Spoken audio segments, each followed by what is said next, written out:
Hi, how are you? Good. Good to meet you. Good to meet you too.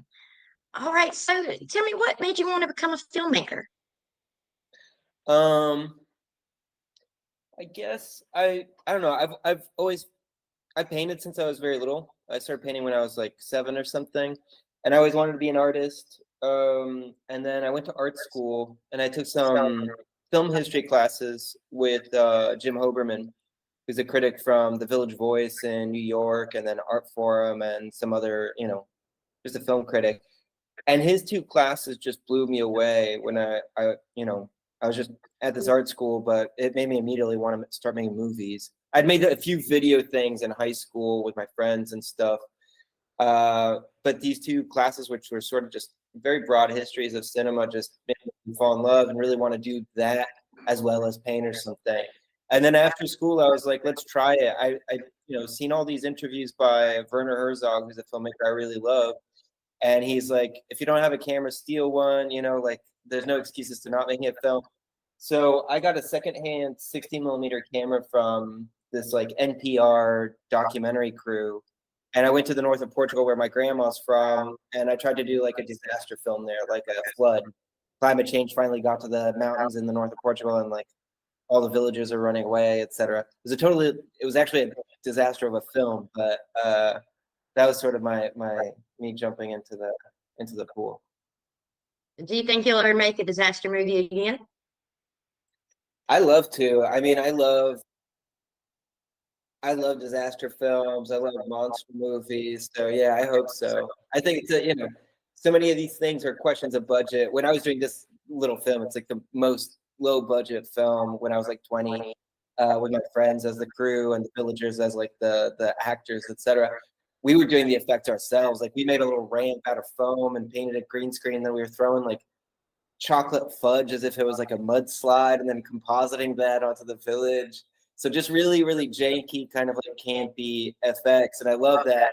But that's something that I loved about this film about Amelia's children. It's just like it felt like the action and thrills were within reach in terms of the scale of the production. It's like a small film in a lot of ways, and a super indie production.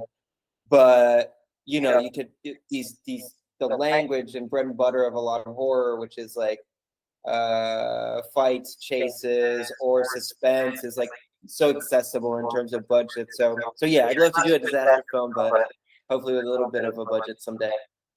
Right, right. I love disaster movies. I'd love to actually see your movie if it's somewhere, because I love that kind of Oh thing. no, I presented it once, like in a bar, and that's it. It's just never finished. We got an edit, but it just never was good enough, I guess. Yeah, well, I'd still like to see it sometime. But speaking of Amelia's children, it's creepy. It's Oh, like thanks. twisted in so many ways. It's so twisted. A lot of the story, in the movie, it's revealed that she's a witch, basically. Where did that story come from? Was it some lore, or was it just something you cooked up?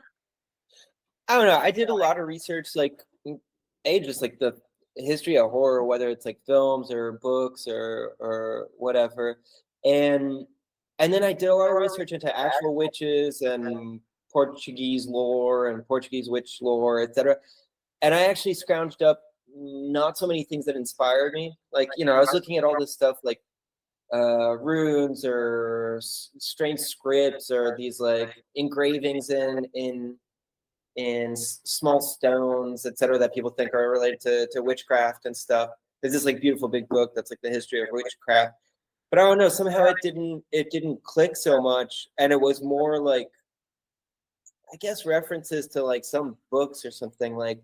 I really like the idea of the monster like wanting love, even though it might be a sort of messed up kind of love.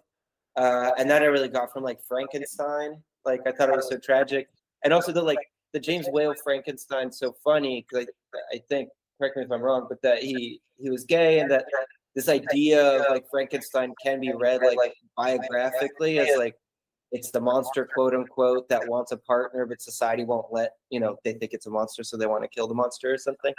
And I thought that was so cool. And I think that inspired a lot of this. And then, yeah, just this like Oedipal Freudian myth of like, the biggest taboo in almost every culture. And so I thought it was, fun and messed up and creepy to sort of play with that. Yeah, definitely messed up would be a good, good word. Bad way, but it's just like oh my God. Yeah, Yeah, situation. But that, yeah, not a bad thing, especially when it comes to horror. That's you want to create something that triggers some kind of emotion. totally.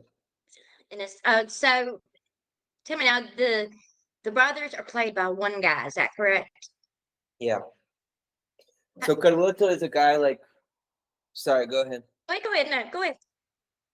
He's an actor I worked with quite a few times. He's like pretty well known actor here in Portugal. Like he does a bunch of soap operas and does a bunch of like indie films. Like he was just in a film that just won a prize at Cannes Film Festival just like 2 days ago on Saturday. So anyway, he's pretty well known here, and I'd worked with him. We're the same age. His grandma lived under my grandma, like in an apartment building. I only found out much later, but we'd hear him like playing his little like drums or whatever when we were kids or when I was a kid. So I don't know. That's just a funny connection we have. But he's great, and I'd done my first feature with him. He played the title character Diamantino, and when he's doing comedy, he's really sharp, I think, and really great.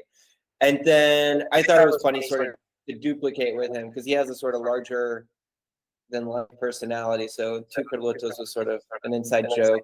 And here in Portugal, it's funny how this kind of thing like works for different people. Obviously, one of the brothers is sort of quite campy and goofy and a little creepy at sometimes. But in Portugal, when I've screened it the first time at Motel X, the horror festival in September, as soon as the two Carlotos meet each other, the two brothers, the whole theater of like 800 people starts backing up. And it was just nice to have that like inside joke, I guess, for people who know Carlota and stuff. But yeah, I think for me, in terms of like practicality, it was a bit of a mistake because I tried to keep it really simple, like following sort of the Bloomhouse rules of like one house, no extras, a few actors, this kind of practical thing to keep your budget, restrained. And I think all that stuff helped a ton. Like everybody went a little bit stir crazy cabin, getting cabin fever because we're all at this like spooky mansion filming for like 2 months or something. But one thing I did wrong is I thought it was really cool to do it, with actual twins or duplicating one actor, but it took so much time away from shooting and stuff. So that's rough, I'm really happy. I think it looks good, like the green screen or whatever. Like I'm proud of that, and of the lighting team and grip and all that. But it just took so much time away shooting stuff when you could just shoot it once, etc. So that was I regret that a bit. Well, I mean, it came out very well. It was very well done. It was, That's and they're so different, but you can still see like the same bits of the same personality in there. Yeah, which was a great thing because you could buy it. I mean, you really could believe that. Hey, this could be two people. So great. That's awesome. Yeah, I took some inspiration from this show with Mark Ruffalo where he plays twins. I think it's HBO or something. And they shot 6 months apart, which is, I guess, when you got an HBO budget, that's what you do. And so he actually, gained some weight to differentiate the two twins a little bit. And so I was like, oh, crazy. So they're doing the setup again, setting up a green screen so that they can overlap a bit. That's so awesome. That's so cool. And that's what sort of, I guess the poster, they're overlapping a bit, the two Ruffalos. And I was like, oh, the overlapping thing is actually like super important to sell it a bit. And so I had a rule for the twins, which is like either the character has to like touch the other brother or whatever, like hugging, high-fiving, whatever it is, or they need to overlap. So those were the two rules to sort of, which means like either using green screen or you're having, the double touching the other actor, etc. And I think that helps sell it a lot, Yeah, it does. It does. It definitely worked. It worked well. I mean, I actually was watching. I was like, that one guy, or is that too? It made me question it. So that's you did a good job. Cool. Thanks so much. Well, when it came to designing and deciding about the mother, how did you go about that? Because there's a Well, at lot. first, Oh, sorry, there's a lot of detail on there. you mean for the mask and stuff? The mask and her personality, her Oh, actual, yeah. you know. I I think like obviously the center of the film is this mother, and she's sort of this aristocratic woman, but maybe the mansion's already a little torn up or something. So sort of like her body, I guess it's this beautiful thing that's aged. Um, and when I was first writing it, I was like, oh, I'm into this idea of like the taboo of like this Oedipal taboo, and I had this this witch, and it reminded me a bit of like images from The Shining, the woman in the bathroom, in the green bathroom. Yes. And then as I'm writing, I was sharing it with Daniel, who's my best friend, and we directed and wrote Tarantino together. And he's like, the cliche stereotype of like the old hag witch, etc., is a little lame, and probably comes from a history of misogyny or something like that. And so when I started thinking about that, I'm like, what is the actual heart of this? This taboo or something. And it really guided me to that it's focused on narcissism in some way. This woman who wants to be younger. And that's where I started building a lot of this character as like basically the evil's interior, and it reflects on her face because her narcissism and superficiality and obsession with youth and beauty is what's made her get so many, plastic surgeries. She's like messed herself up. And it's also what leads her to this like taboo or something to commit this heinous act. Right. Well, how did you go about creating the face? Because So we got really, really lucky. There's this couple, Dave Bonniwell and Rita Anjos, and Rita's Portuguese, David's British, and they worked on Game of Thrones on like the White Walkers, and I think they did the mask for the King White Walker. So they're just super talented, incredible duo, and by chance they were in Portugal because she's Portuguese, and they just made super high quality mask, and they were sculpting. I gave them a bunch of references of people who have gone way too far with plastic surgery. There's one lady who's Spanish who's like a countess, like she's related to the royal family in Spain, and she was a big reference because she's like 80, has had way too much plastic surgery, and she was dating like a man at least half her age, if not younger. And so I thought that was cool, and she was a big reference. And her palace as well. The painting that Amelia has of herself in the living room is based on a painting that this Spanish aristocrat has. Wow, that's great. Because she definitely there's serious shock value when the first time you see her, and it's like, oh my God, And it's sad that that is a big trend these days, is the over reshaping of one's face. Yeah. But it kind of is that creepy outside versus her creepy inside. I mean, it's kind of like a match for her personality because she's messed up, But I love that you went to that deep strangeness of I try not to spoil anything. Yeah, thanks. But yeah, the way that the story unfolds, and when you find out what the dark secret is, that's messed up. And it's definitely something that will throw you off balance, which is things we don't get that enough in movies these days. It's got that oh my God, this is so messed up feel to it. Yeah, I think it might be too messed up for some people, but yeah, for me it made sense. I the whole film sort of built around that and around this character. So yeah, I'm glad that had happened for you. And you couldn't have had a better ending.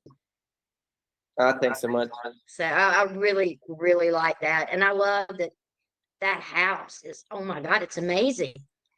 I'd move in right now, even if there were stuff going on. Yeah, I think the house is really cool, really beautiful. They use it for a lot of movies. What's cool about it is, like, it's this beautiful palace from I don't know if it's 18th or 19th century, but it's sort of in ruins. It's got holes in the ground and the walls and stuff. So they let film crews go in there and paint the walls and change the floors and sort of use it like a studio. And for us, that was just such a blessing, and yeah, it was great. And y'all had it decorated perfectly. It really was believable. And, I love that you incorporated the old photos, like through her lives, I guess you could say it. Yeah, And just the imagery of the children it's so warped. yeah, But like I said, it goes back to that, horror movies are supposed to make you feel something, anything, just, something. And it totally. definitely does, which Yeah, is, a big,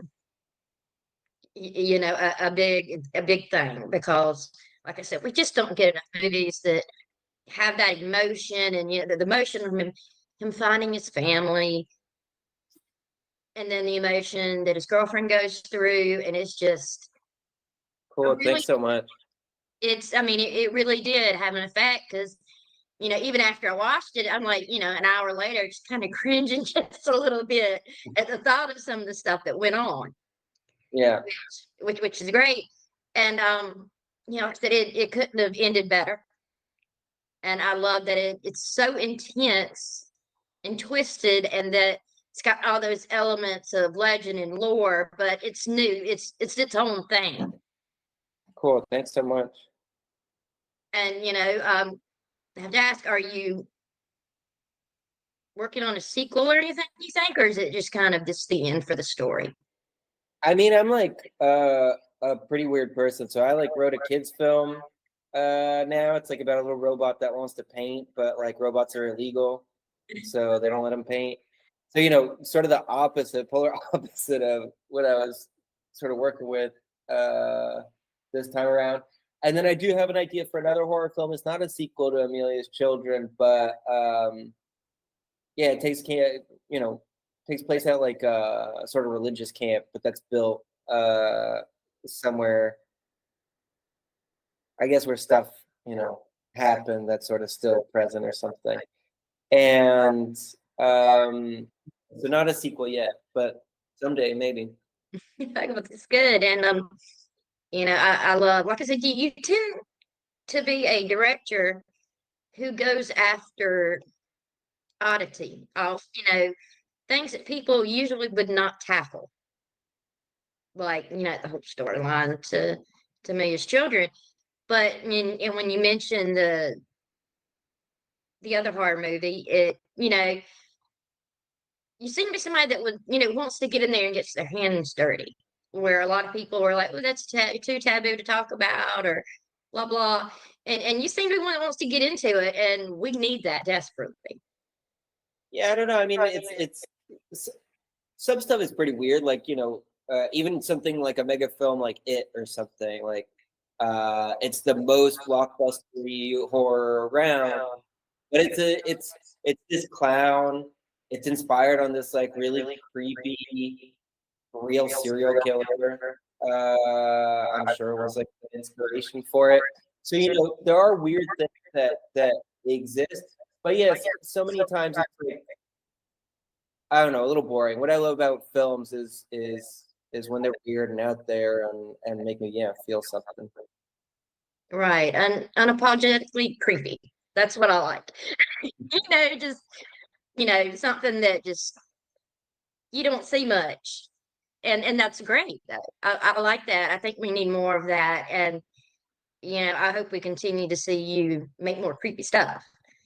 Even Cool. if some of them are robot movies and things like that. There's nothing written anywhere where you can't jump genres. Yeah. And I think that may even help you to not get bogged down by terrifying things Yeah.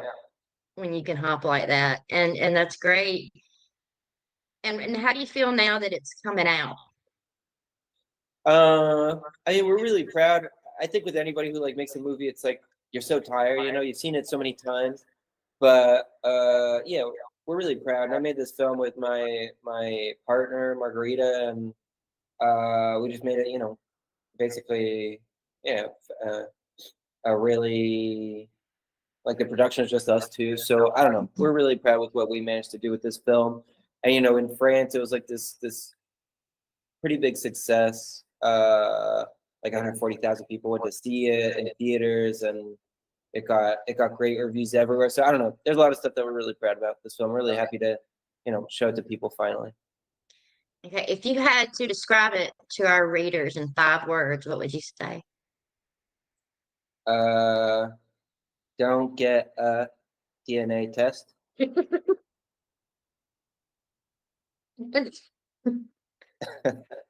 that all right? That's good. And you know, that's a possibility because you know there's so many people getting them now. You don't know For what's sure, yeah. out there. I mean, I have some people that I know that they found out that their parents weren't their parents. You know, Wow, it happens. that would suck. Or that your you know Yeah, mom's a monster and your brother's a freak. yeah. That's just the case for everybody, right? Right. You're right. If you had like free reign, no amount of money, you know, what movie would you want to make? I don't know. I mean, it's such a hard question, and I think I battle that a lot in my head. You know, like if they're like we make so many decisions, like trying to sort of build a career to eventually be able to make our dream project. But so you know, so often like that's a great question, just because I think a lot of people don't ask it. You know, and I don't know. I think the film that I would most love to make has like a bunch of contradictory stuff. Has like a bunch of surrealism, a bunch of like weirdness, non-realistic stuff. Like whether it's stuff that we see in horror, or whether it's stuff that like we see in kids' movie, like little rat cooking or whatever. Like I just like stuff that's out there. Violence I really love, which is something I've actually in this film is the first time I really, you know, played more with that more seriously, you know. And that was one of the parts that was most fun for me working with horror was like, yeah, fake blood and fights and knives and chases and that intensity I really love. And I like it whether it's like a Deadpool sort of comic gory or like Tarantino like spraying blood, excess, kind of theatrical gore. But I love all that. And then I really like films that are political, whether it's more subtle or like a film I really love. One of my favorite directors is Bong Joon-ho, the guy who did Parasite, and just having this like class drama of like poor people who want to be rich, and then finally they realize that most rich people are just nightmare assholes. So you know they kill them and don't want to don't want to be rich anymore. I guess. I don't know. It's a film that mashes all this stuff together. You know, it's pretty weird, has intensity and thrills, is funny. You know, I think with this horror film, also some of the challenges was I really felt more in my element when I started putting some doses of humor in the film. But then you're trying, you know, not to ruin the horror creepiness with some of the humor. Like what a film I really love is Barbarian, and that really, you know, for me, just had that great mix. I didn't feel like any of the humor messed up the scares, uh, and the scares didn't make me laugh any less at the, you know, totally hilarious character uh, that's like measuring his own dungeon uh, unwittingly or something for real estate purposes. But anyway, it's a film that has all that, has violence, has humor, has surrealism, has a bit of politics. Uh, and yeah, sort of, I guess to be simpler is like an action comedy or something. Okay. I gotcha. I gotcha. All right. What is your favorite horror movie? Um, I feel so lame always saying this, but it's like The Shining is definitely my top pick. Like I really love it so much and think it's so great on so many levels. And it was definitely a big inspiration for my film. But yeah, it's so run of the mill that it feels like a funny choice. But yeah, if Well, I mean, I'm honest, in specific that you love the most about it. I don't know. I try to obviously, like, I think like so many horror directors, try to get my hands around that because you want to know what the secret is, and it's hard to know. But I think there's a lot of stuff. Like first, the production value is like incredible. It's a film where they constructed the whole Overlook Hotel as a set or whatever in England and London at the studios. The performances are incredible for however much like Kubrick made them suffer for 150 takes. Like that intensity's 100% there, and it's so good. And then I don't know. It might also be, I don't know. He does so many things. There's also something that I really like about Kubrick is every single one of his films, he's doing some sort of like technical innovation. This one's like the Steadicam. I think it's one of the first Steadicam films, and it's so cool for the film and the effect it has with the film. And then even just like aesthetic stuff, like it's all natural lighting, right? Like there's no backlighting to give you a little like edge light or something. It's just like it's the hotel lights, you know. Even though he built this whole thing in a studio, uh, he wanted it to be a little more real, and I think that's just something he does often for his film. I don't know. There's so many things that are so special about it, and then it does have this mix. One thing that I really learned from it was the ending being this sort of parallel montage where there's two victims and two antagonists that are chasing after the victims. So there's Shelley Duvall and there's the kid, and they're both running, and there's ghosts or Nicholson chasing. So you get to cut back and forth, and that makes for a final chase sequence that's actually like 16 or 18 minutes or something, rather than something when it's just one antagonist chasing one victim or something. It's like it's over in 2 minutes or something because you don't have much other places to go, you know. Whereas with this one, you go back and forth. So I try to do that a little bit with Amelia's Children, where we're cutting back and forth in between the couple and the two antagonists. Well, I definitely got the Shining feel when you see the mother in her full glory. You know what I mean?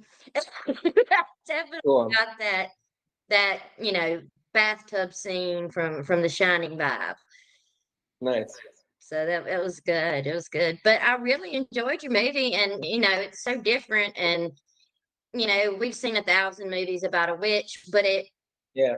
didn't feel the same. It was different from them, and that's a big thing to me. I love Cool. Thanks so uniqueness, much. and I love creepiness, and that movie kind of just oozes creepiness. So Totally. it's great, and I can't wait to talk to everybody about it.